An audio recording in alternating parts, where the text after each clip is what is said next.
So we're starting now on the sock properly, and for both the stripy socks and the Fair Isle, the patterned socks, after we've finished our cuff, our rib cuff, we're just knitting one round all the way around, so just no purl in here, just knit.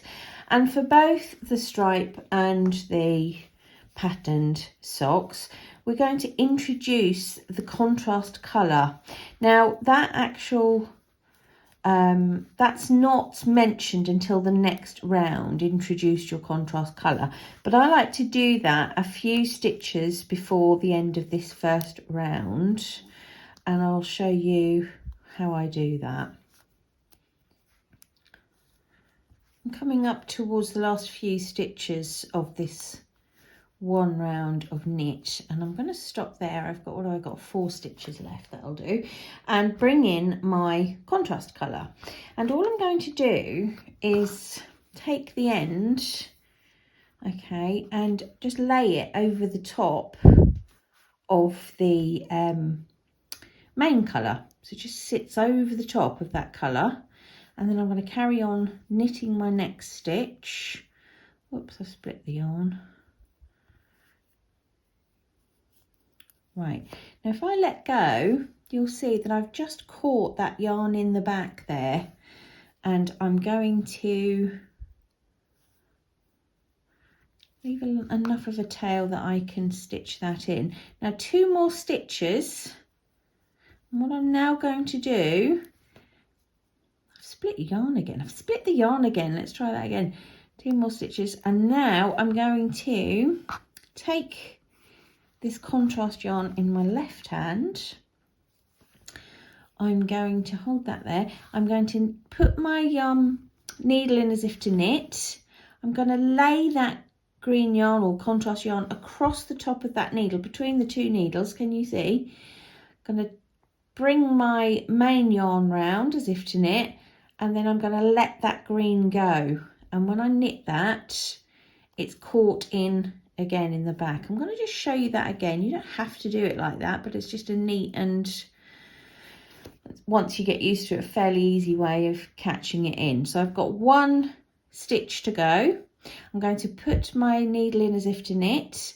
I've got my main colour in my right hand, and ready to knit as normal. I'm just going to pick up this green yarn with my left hand, lay it across the top of the needle that I'm using to knit with.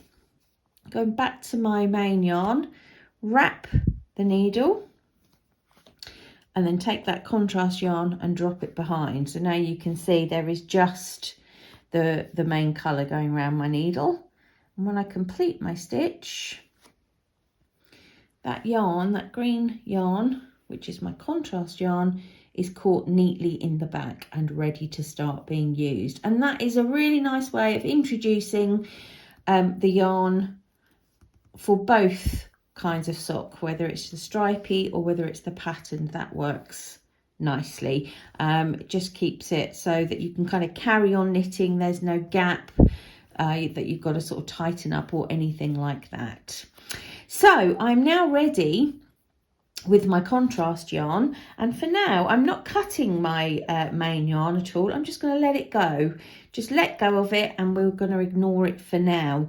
Now if I look very quickly at the stripy sock pattern, what you've got is a very handy table which shows you how many rounds you're going to knit with each colour to create the stripe. So stripe number 1 is 1 round of the contrast colour. Stripe number 2 is 1 round of the main colour, and that's really handy because what I'm going to do is just show you how to carry the yarn up the back. So you're not going to cut either of these yarns, else you'll have all manner of ends to sew in. You're going to carry them up the inside back of the sock.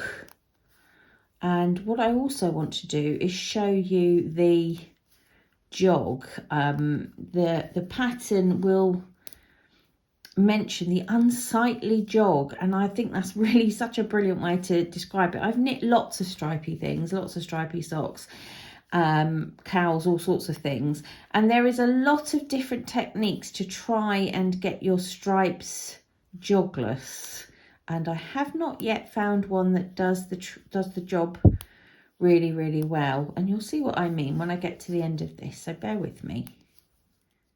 Here we go then, finishing the first contrast colour round, stripe number 1, which is a single row stripe. And it occurs to me actually that you're not going to see a good indication of the jogged stripes until we do a few more, so I'll come back to you and show you that. But for now, we're about to change colour again, and I don't need to do anything fancy because my purple yarn is held right at the position I need it to be at that first stitch. So I'm going to finish my last stitch in the contrast yarn, slip my marker and pick up, I'm sorry, what I like to do to keep that marker safe is just put my needle in stitch number 1 as if to knit, so then nothing can fall off. So I'm just slightly tensioning or tightening that last stitch so that the tension is the same as the other stitches, and I'm going to move that yarn to the left and just grip that slightly in my fingers there. Then I'm going to pick up my main colour, which is the purple, and it is coming up from underneath that yarn. Can you see it's coming up from underneath the contrast yarn? So when I knit, it's going to have the effect of carrying this green yarn up with it. Now again, because it's only a single round, it's not easy to see the effect of that. So I will do a few more rounds where we've got perhaps multiple sort of 2 or 3 rounds on the stripes, and that might be easier to show you. The important thing is when you carry your yarn up the back like we have just done there, okay, you don't pull it tight. You need to just keep it nice and sort of natural and loose so that you can stretch your sock onto your foot, because you know these socks are going to stretch over your foot. They're not going to, there's a lot of give in them, and you want to make sure that the yarn can give as well, not just the stitches, so you don't want any tightness coming up the back of your foot. So what I'm going to do now, you can see I'm sort of creating this lovely stripe in Wimbledon colours, and it's Wimbledon week at the moment as I do this. It's Wimbledon colours, how lovely. I'm going to carry on looking at my stripy, it's called Stripetastical sock pattern, and following that wonderful chart which tells me how many rounds each stripe takes. And when I get to the point where I've got some good indicators of that jog and also of carrying that yarn up the back, I'm going to come back and show you that. I've just stopped part way through this round. You can see my stitch marker is here. I think I'm on stripe number 9. 1, 2, 3, 4, 5, 6, 7. Yeah, I'm on stripe number 9. You can see the beginning and end of the round is here. I don't want to lose my stitches off here, but I've stopped here so that you can see this jog. Can you see that? If I sort of stretch it out like that, you can see the jog. So the stripes don't quite line up, and that is just because we're working effectively in a spiral. So when you get to the end of each round, they just don't quite line up. Now, once you've seen this, you can't unsee this, and you will look for this in commercial socks and everything. So that is what Phil means by the unsightly jog. I don't think it's too bad, but it bothers her, and she's got a nice neat way of dealing with that, which I'll show you later. We're going to cover that with a pretty row of chain stitches.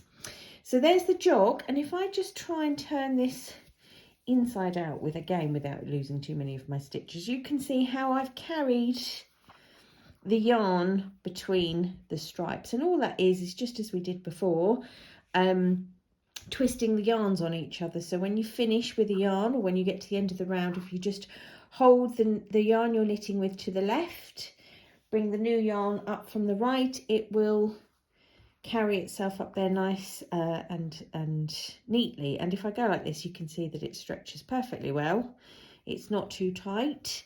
So that is the jog and passing the yarn up the back. So I'm just going to carry on with my stripes and finish that off before we get to turning the heel.